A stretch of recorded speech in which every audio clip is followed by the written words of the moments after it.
ಸ್ನೇಹಿತರೆ, ಈ ವರ್ಷದ IPL ಶುರುವಾಗೋಕ್ಕೂ ಮುಂಚೆ ಒಂದು ಫೆಸಿಲಿಟೇಷನ್ ಇವೆಂಟ್ ಇತ್ತು, ಅಂದರೆ ಸನ್ಮಾನ ಕಾರ್ಯಕ್ರಮ. ಯಾರಿಗೆ ಗೊತ್ತಾ? IPL ಇತಿಹಾಸದಲ್ಲಿ 18 ಸೀಸನ್ಗಳಿಂದ ಸತತವಾಗಿ ಆಡ್ತಾ ಇರುವ ಆಟಗಾರರಿಗೆ BCCI ಕಡೆಯಿಂದಲೇ ಸನ್ಮಾನ ಮಾಡಿದ್ರು. ಈ ಲಿಸ್ಟ್ನಲ್ಲಿ ಯಾರಿದ್ರು? ವಿರಾಟ್ ಕೊಹ್ಲಿ, MS ಧೋನಿ, ರೋಹಿತ್ ಶರ್ಮಾ, ಈ 3 ಪ್ಲೇಯರ್ಗಳಿಗೆ ಸನ್ಮಾನ ಆಯಿತು. ಆದರೆ BCCIನ ಡೇಟಾ ತಪ್ಪಿತ್ತೋ ಅಥವಾ ಯಾರ್ಯಾರು 18 ವರ್ಷ ಆಡಿದ್ದಾರೆ ಅಂತ ಸರಿಯಾಗಿ ನೋಡಿದ್ರೋ ಇಲ್ವೋ ಗೊತ್ತಿಲ್ಲ. ಸತ್ಯ ಏನಂದ್ರೆ, ಈ 3 ಜನರ ಜೊತೆಗೆ 18 ವರ್ಷ IPL ಆಡಿರುವ ಮತ್ತೊಬ್ಬ ಪ್ಲೇಯರ್ ಇದ್ದಾರೆ.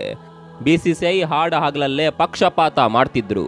ಅದರ ಬಗ್ಗೆ ಏನು ಮಾತನಾಡದೆ ಸದ್ದಿಲ್ಲದೆ ನಿಂತಿದ್ದ ಮತ್ತೊಬ್ಬ ಆಟಗಾರ ಅಂದ್ರೆ ಅದು ನಮ್ಮ ಮನೀಶ್ ಪಾಂಡೆ. ಕರ್ನಾಟಕದಲ್ಲಿ ಹುಟ್ಟದಿದ್ರು ಕನ್ನಡಿಗರ ಹೆಮ್ಮೆಯಾಗಿರುವ ನಮ್ಮ ಮನೀಶ್ ಪಾಂಡೆ. ಯೋಚನೆ ಮಾಡಿ, IPL ಶುರುವಾದಾಗಿನಿಂದ ಇವತ್ತಿನವರೆಗೂ ಈ ಲೀಗ್ನ ಭಾಗವಾಗಿರೋದು ಅಂದ್ರೆ ಸಾಮಾನ್ಯ ಮಾತಲ್ಲ. ಆದರೆ ಇವತ್ತು ಪರಿಸ್ಥಿತಿ ಹೇಗಿದೆ? ವಿರಾಟ್, ರೋಹಿತ್ ಅಂದ್ರೆ ಇಡೀ ದೇಶ ಕೊಂಡಾಡುತ್ತೆ. ಧೋನಿಯ ಬಗ್ಗೆ ಕಡೆ ಸೀಸನ್ ಅಂತ ಫೀಲ್ ಮಾಡ್ಕೊಳ್ತಿರುವವರು ಅಷ್ಟಿಷ್ಟಲ್ಲ. ಆದರೆ ಮನೀಶ್ ಪಾಂಡೆ ಅಂದ್ರೆ ಅವ್ರು ಇನ್ನೂ ಆಡ್ತಿದ್ದಾರಾ ಅನ್ನುವ ಪ್ರಶ್ನೆ ಕೇಳಿ ಬರುತ್ತೆ. ಎಷ್ಟೋ ಜನರಿಗೆ ಅವರು ಯಾವ ಟೀಮಿಗೆ ಆಡ್ತಿದ್ದಾರೆ ಅನ್ನೋದು ಕೂಡ ಗೊತ್ತಿರಲ್ಲ. ಮೊನ್ನೆ ಅಷ್ಟೇ RCB ವಿರುದ್ಧ ಮನೀಶ್ ಪಾಂಡೆ ಹಿಡಿದ ಆ ಅದ್ಭುತ ಕ್ಯಾಚ್ ನೋಡಿ ಇಡೀ ದೇಶ ಮತ್ತೆ ಶಾಕ್ ಆಯಿತು. ಏನು ಮನೀಶ್ ಪಾಂಡೆಗೆ ಇಷ್ಟೊಂದು ಫಿಟ್ನೆಸ್ ಇದೆಯಾ ಅಂತ ಜನ ಹುಬ್ಬೇರಿಸಿದ್ರು. ಇನ್ನು ಮುಂಬೈ ಇಂಡಿಯನ್ಸ್ ವಿರುದ್ಧದ ಮ್ಯಾಚ್ನ ಕತೆ ತೆಗೆದುಕೊಳ್ಳಿ. ಇವತ್ತು KKR ಪ್ಲೇ ಆಫ್ ರೇಸ್ನಲ್ಲಿ ಉಸಿರಾಡ್ತಿದೆ ಅಂದರೆ ಅದಕ್ಕೆ ಕಾರಣ ಮನೀಶ್ ಪಾಂಡೆ. ಅಂದು ಮುಂಬೈ ಬೌಲರ್ಗಳ ಆರ್ಭಟದ ಮುಂದೆ ಮನೀಶ್ ಕ್ರೀಸ್ಗೆ ಕಚ್ಕೊಂಡು ನಿಲ್ಲದೆ ಹೋಗಿದ್ರೆ ಇವತ್ತಿಗೆ KKR ಕತೆ ಮುಗ್ದೋಗಿರೋದು. ಮನೀಶ್ ಪಾಂಡೆ ವಿಚಾರ ಬಂದಾಗ್ಲೆಲ್ಲ ಒಂದು ಮಾತು ಸೋಷಿಯಲ್ ಮೀಡಿಯಾದಲ್ಲಿ ಬಹಳ ಕೇಳಿ ಬರುತ್ತೆ. ಒಂದೇ ಟೀಮ್ನಲ್ಲಿ ಇಬ್ಬಿಬ್ರು ವಿರಾಟ್ ಕೊಹ್ಲಿ ಇರೋದಕ್ಕೆ ಆಗಲ್ಲ, ಒಬ್ರಿಗೆ ಮಾತ್ರ ಜಾಗ, ಇನ್ನೊಬ್ರು ಬೇರೆ ಕಡೆ ಅವಕಾಶಗಳನ್ನು ಹುಡ್ಕೊಂಡು ಹೋಗಬೇಕು. ಆ ಪರಿಸ್ಥಿತಿ ಮನೀಶ್ ಪಾಂಡೆಗೆ ಬಂತು ಅಂತ ಸಾಕಷ್ಟು ಬಾರಿ ಚರ್ಚೆ ಆಗ್ತಿರುತ್ತೆ. ನಿನ್ನೆಯ ಮ್ಯಾಚ್ನಲ್ಲೂ ಅಷ್ಟೇ. ಒಂದು ವೇಳೆ ಮನೀಶ್ ಪಾಂಡೆ ಆಡಿದ ಈ ನಾಕನ್ನ ವಿರಾಟ್ ಕೊಹ್ಲಿನೋ, ರೋಹಿತ್ ಶರ್ಮಾನೋ ಅಥವಾ ಧೋನಿನೋ ಆಡಿದ್ರೆ ಇವತ್ತು ಎಲ್ಲರ ಬಾಯಲ್ಲೂ ಅವರದ್ದೇ ಗುಣಗಾನ ಆಗ್ತಿತ್ತು. ಎಲ್ಲರ ಸ್ಟೇಟಸ್ನಲ್ಲೂ ಅವರದ್ದೇ ಫೋಟೋ, ವಿಡಿಯೋಗಳು ಇರ್ತಿದ್ವು. ಆದರೆ ಮನೀಶ್ ಪಾಂಡೆ ಅಂದ್ರೆ ಯಾಕೆ ಜನರಿಗೆ ಹಾಗೂ ಕ್ರಿಕೆಟ್ ಕಂಟ್ರೋಲ್ ಮಾಡೋರಿಗೆ ಇಷ್ಟೊಂದು ಉದಾಸೀನ? ಭಾರತೀಯ ಕ್ರಿಕೆಟ್ ಮನೀಶ್ ಪಾಂಡೆ ಅನ್ನುವ ಟ್ಯಾಲೆಂಟ್ ಅನ್ನ ಸರಿಯಾಗಿ ಬಳಸ್ಕೊಳ್ಳೋದ್ರಲ್ಲಿ ಫೇಲ್ ಆಯ್ತಾ? ಇವರಿಗೆ ಲಕ್ ಇಲ್ವಾ ಅಥವಾ ಬೇಕಂತಲೇ ಅವಕಾಶ ಕೊಡ್ಲಿಲ್ವಾ? ಈ ಕಂಪ್ಲೀಟ್ ಕಥೆನ ಇವತ್ತಿನ ವಿಡಿಯೋದಲ್ಲಿ ನೋಡೋಣ. ಸ್ನೇಹಿತರೆ ನಮಸ್ಕಾರ. ಚರಿತ್ರೆ ಮತ್ತೊಂದು ವಿಡಿಯೋಗೆ ನಿಮಗೆಲ್ಲ ಪ್ರೀತಿಯ ಸ್ವಾಗತ.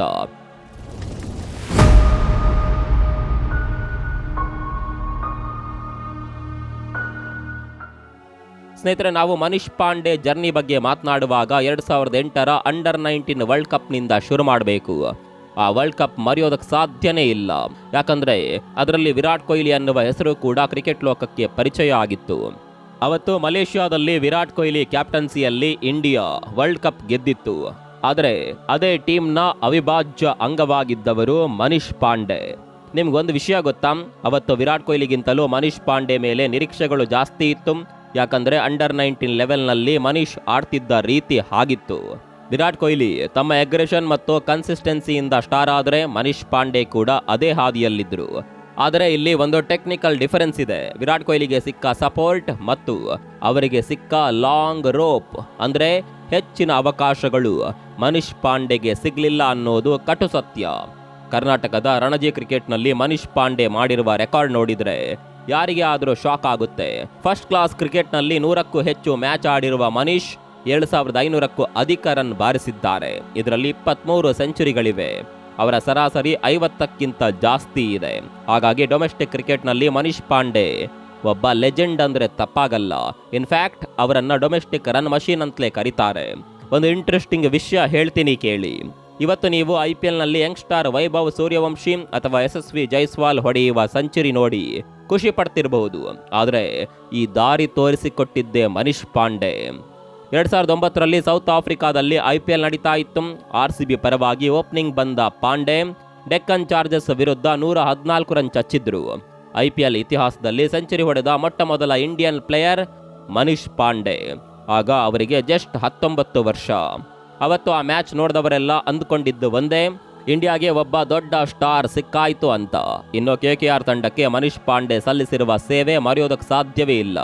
ಅದು 2014ರ IPL final. KKR versus Punjab 200 run target ಇತ್ತು. ಅವತ್ತು ಮನೀಶ್ ಪಾಂಡೆ 94 ರನ್ ಬಾರಿಸಿ ಕೆಕೆಆರ್ಗೆ ಕಪ್ ಗೆದ್ದುಕೊಟ್ಟಿದ್ರು. ಆದರೆ ಇಷ್ಟೆಲ್ಲ ಸಾಧನೆ ಮಾಡಿದ ಆಟಗಾರ ಐಪಿಎಲ್ನಲ್ಲಿ ಅನ್ಸೋಲ್ಡ್ ಆಗುವ ಪರಿಸ್ಥಿತಿಗೆ ಕೂಡ ಬಂದಿದ್ರು. ಹರಾಜಿನಲ್ಲಿ ಇವರನ್ನ ಕೊಳ್ಳೋದಕ್ಕೆ ಯಾರು ಕೂಡ ಮುಂದೆ ಬರ್ತಿರ್ಲಿಲ್ಲ. ಕೊನೆಗೆ ಬೇಸ್ ಪ್ರೈಸ್ಗೆ ಕೆಕೆಆರ್ ಇವರನ್ನ ತಂಡಕ್ಕೆ ತೆಗೆದುಕೊಳ್ತು. ಆದರೂ ಕೂಡ ಇವರನ್ನ ಪ್ಲೇಯಿಂಗ್ 11ಗೆ ತೆಗೆದುಕೊಂಡು ಮ್ಯಾಚ್ ಆಡಿಸ್ತಿರ್ಲಿಲ್ಲ. ಈ ಸೀಸನ್ನಲ್ಲಿ ಕೂಡ ಬೇಕಾದಷ್ಟು ಬೆಂಚು ಕಾಯಿಸಿದ್ರು. ಹೈದರಾಬಾದ್, ಡೆಲ್ಲಿ, RCB, ಗುಜರಾತ್ ವಿರುದ್ಧ ಅವರಿಗೆ ಬ್ಯಾಟಿಂಗ್ಗೆ ಸಿಗ್ಲಿಲ್ಲ. ಜಸ್ಟ್ ಫೀಲ್ಡಿಂಗ್ ಮಾಡಿಸಿದ್ರು. ಅಂಥದ್ರಲ್ಲೂ ಫೀಲ್ಡಿಂಗ್ ಮೂಲಕನೇ ಇಡೀ ದೇಶವನ್ನ ತಮ್ಮ ಕಡೆ ತಿರುಗುವ ತರ ಮಾಡಿದ್ರು. ಆನ್ ಫೀಲ್ಡ್ ನಲ್ಲೇ ವಿರಾಟ್ ಕೊಹ್ಲಿ ಇವರನ್ನ ಅಪ್ರಿಶಿಯೇಟ್ ಮಾಡಿದ್ರು. ಕೊನೆಗೆ ಈಗ ಮುಂಬೈ ವಿರುದ್ಧದ ಮ್ಯಾಚ್ ನಲ್ಲಿ ಸಿಕ್ಕ ಒಂದು ಅವಕಾಶವನ್ನ ಮನೀಶ್ ಬಳಸ್ಕೊಂಡ್ರು. ಒಂದು ರೀತಿ ಕಮ್ ಬ್ಯಾಕ್ ಮಾಡಿದ್ದಾರೆ ಅಂತಲೇ ಹೇಳಬಹುದು. ಈಗ ಮೇನ್ ಪಾಯಿಂಟ್ಗೆ ಬರೋಣ. ಇಂಡಿಯನ್ ಟೀಮ್ನಲ್ಲಿ ಮನೀಶ್ ಪಾಂಡೆಗೆ ಯಾಕೆ ಸೆಟಲ್ ಆಗೋದಕ್ಕೆ ಆಗಲಿಲ್ಲ? ಇಲ್ಲಿ ಒಂದಷ್ಟು ಅಂಕಿಅಂಶಗಳನ್ನ ನೋಡೋದಾದ್ರೆ, ಮನೀಶ್ ಪಾಂಡೆ ಇಂಡಿಯಾ ಪರ 29 ಏಕದಿನ ಪಂದ್ಯಗಳನ್ನಾಡಿದ್ದಾರೆ. ಇದರಲ್ಲಿ ಅವರ ಎವರೇಜ್ 33. ಮನೀಶ್ ಕರಿಯರ್ನ ಹೈಲೈಟ್ ಅಂದ್ರೆ 2016ರಲ್ಲಿ ಸಿಡ್ನಿಯಲ್ಲಿ ಆಸ್ಟ್ರೇಲಿಯಾ ವಿರುದ್ಧ ಹೊಡೆದ ಆ ಅಜೇಯ 104 ರನ್. ಇಂಡಿಯಾ 330 ರನ್ ಚೇಸ್ ಮಾಡ್ತಿತ್ತು. ಎಲ್ಲರೂ ಫೇಲ್ ಆದಾಗ Manish Pandey anchor role play ಮಾಡಿ ಮ್ಯಾಚ್ ಗೆಲ್ಸ್ಕೊಟ್ಟಿದ್ರು. ಅವತ್ತು ಧೋನಿ ಕೂಡ ಮನೀಶ್ ಪಾಂಡೆ ಫ್ಯೂಚರ್ ಸ್ಟಾರ್ ಅಂತ ಹೇಳಿದ್ರು. ಆದ್ರೆ ಏನಾಯ್ತು? ಅಲ್ಲಿಂದ ಮನೀಶ್ಗೆ ಕನ್ಸಿಸ್ಟೆಂಟ್ ಆಗಿ ಅವಕಾಶಗಳೇ ಸಿಗ್ಲಿಲ್ಲ. ಒಂದು ಮ್ಯಾಚ್ನಲ್ಲಿ ಫೇಲ್ ಆದ್ರೂ ಅವರನ್ನ ಟೀಮ್ನಿಂದ ಹೊರಗಿಡ್ಲಾಗ್ತಾ ಇತ್ತು. ಅಷ್ಟಕ್ಕೂ ಮನೀಶ್ ಪಾಂಡೆ ಆಡ್ತಿದ್ದ ಪೊಸಿಷನ್ ಯಾವುದು? ನಂಬರ್ 4 ಅಥವಾ ನಂಬರ್ 5. ಆ ಜಾಗದಲ್ಲಿ ವಿರಾಟ್ ಕೊಹ್ಲಿ ಇರೋದಕ್ಕೆ ಚಾನ್ಸೇ ಇಲ್ಲ.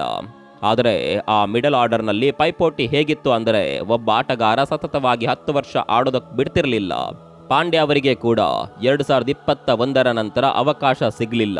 ಇನ್ನು T20 ಇಂಟರ್ನ್ಯಾಷನಲ್ ಸ್ಟ್ಯಾಟ್ಸ್ ನೋಡಿದ್ರೆ ಇನ್ನೂ ಆಶ್ಚರ್ಯವಾಗುತ್ತೆ. 39 ಪಂದ್ಯಗಳಲ್ಲಿ ಮನೀಶ್ ಪಾಂಡೆ ಅವರ ಸರಾಸರಿ 44ಕ್ಕಿಂತಲೂ ಜಾಸ್ತಿ ಇದೆ. T20ಯಲ್ಲಿ 44ರ ಎವರೇಜ್ ಅಂದರೆ ಅವರು ತಂಡದಲ್ಲಿದ್ದ ಕಾಲಕ್ಕೆ ಅದು ಒಳ್ಳೆ ಪರ್ಫಾರ್ಮೆನ್ಸೇ.